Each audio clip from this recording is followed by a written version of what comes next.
چغلخور زما عزتمند دا یو داسې عظیمه ګناه ده چې د دې په وجه باندې په انسان کې ډېر لویه خرابي راځي، په دنیا کې لوی فساد پیدا کیږي. د دې په وجه باندې د خاندانونو او د خلکو د دوستانو په خپل منځ کې بې اتفاقي پیدا کیږي، مینه محبت په دې سره ختمېږي. زما عزتمند ستا د یو چغلخورۍ په وجه باندې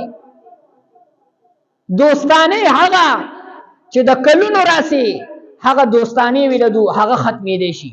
ستا په یوه چغلخورۍ باندې د دوه ورونو په منځ کې جګړه راتلی شي، د دوه ورونو په منځ کې بې اتفاقي پیدا کېدی شي، د دوه ورونو په منځ کې نفرتونه پیدا کېدی شي. ځکه چغلخوري دا یو داسې څیز دی چې دا د شیطان د وسوسې نه او د شیطان نه هم علما کرامو بده ګناه ګڼلې ده.